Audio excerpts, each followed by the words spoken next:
चुनाव आयोग द्वारा आम लोकसभा चुनाव की तारीखों की घोषणा से पहले आज तेलंगाना प्रधानमंत्री नरेंद्र मोदी और बीआरएस के बीच राजनीतिक रण बन गया। बीआरएस की नेता और पूर्व मुख्यमंत्री केसीआर की बेटी के कविता की गिरफ्तारी के बाद ये राजनीतिक तल्खी और बढ़ गई। इस गिरफ्तारी के बाद बीआरएस नेता और कार्यकर्ताओं ने इसका विरोध किया और धरना प्रदर्शनकारियों ने बाहर सड़कों पर आकर विरोध प्रदर्शन किया और बंद का भी आह्वान किया। कविता हमारा लीडर है, बीआरएस पार्टी लीडर है, केसीआर का बेटी है। इसी वास्ते वांटेडली ईडी आके यस्टरडे हैदराबाद में अरेस्ट किए। वो क्या हुआ, ट्रांसिट वारंट नहीं लेके आए, विदाउट ट्रांसिट वारंट अरेस्ट किए। बाद में सुप्रीम कोर्ट को खातर नहीं करे, आके अरेस्ट करे। पेंडिंग में है ना सुप्रीम कोर्ट में, हुए तो भी वो छोड़ लेके वांटेडली आके पोलिटिकली हम लोग प्रॉब्लम रखना, केसीआर को, कविता को, केटीआर को प्रॉब्लम करना बोल के अरेस्ट करे। ये ट्रांसिट अंडरटेकिंग रूल्स को एंटी करे। ऐसे वास्ते हमारा पार्टी आज तेलंगाना में, पूरा तेलंगाना में, इंडिया में भी बीआरएस पार्टी वाला पूरा आंदोलन कर रही है। ऐसा इलीगल से आके वो हम लोग को डराने को, लीडर को ऐसा कर देना बोल के कर रहे हैं देश में, वो हम लोगों को अपोज कर रहे हैं बीआरएस पार्टी को, न्याय होते बोल के सोच रहे हैं। वही प्रधानमंत्री नरेंद्र मोदी ने भी एक कदम आगे जाते हुए इस गिरफ्तारी को एक सामान्य गिरफ्तारी की तरह देखते हुए ये संदेश दिया कि कोई भी कानून से ऊपर नहीं है। उन्होंने तेलंगाना में एक विशाल जनसभा को संबोधित करते हुए विपक्ष और कांग्रेस पर जमकर निशाने साधे।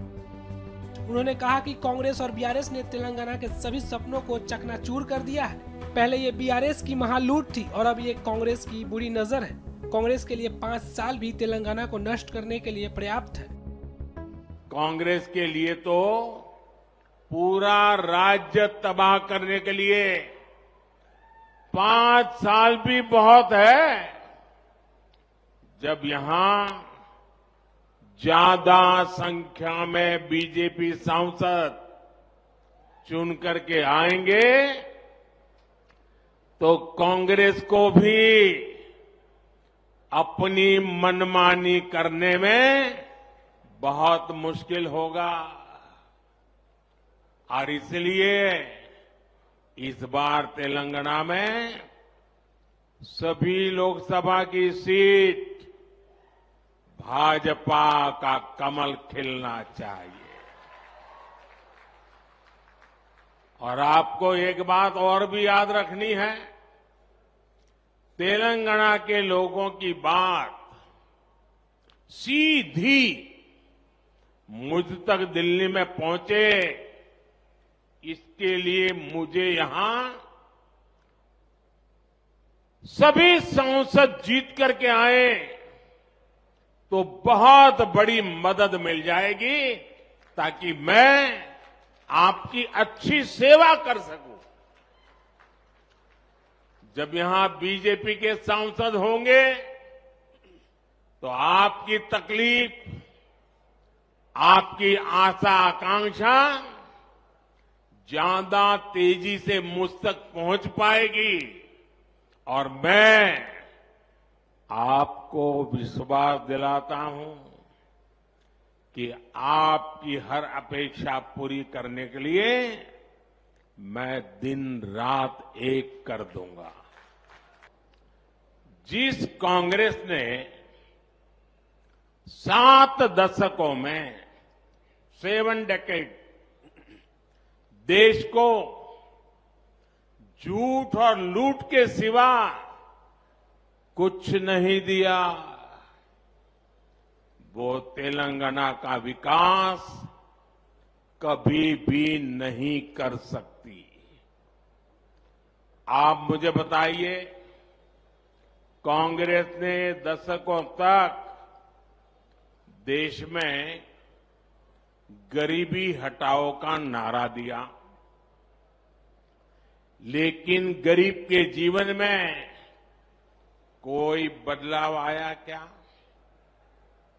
कांग्रेस ने एससी, एसटी, ओबीसी को वोट बैंक के तौर पर इस्तेमाल किया, लेकिन इस समाज के हालात सुधरे क्या?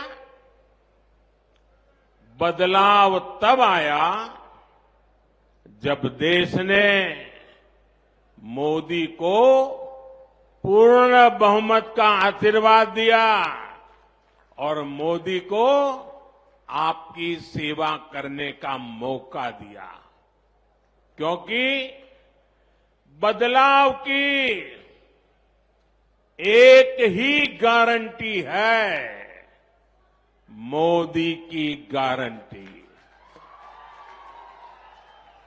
लेकिन पिछले 10 वर्षों में पहली बार गरीब परिवारों के बैंक अकाउंट खुले, पहली बार करोड़ों गरीबों को पक्के मकान का सुख मिला, पहली बार गरीब को टॉयलेट, नल से जल, बिजली का कनेक्शन, मुफ्त वैक्सीनेशन, ऐसी अनेक सुविधाएं गरीब के घर तक पहुंची।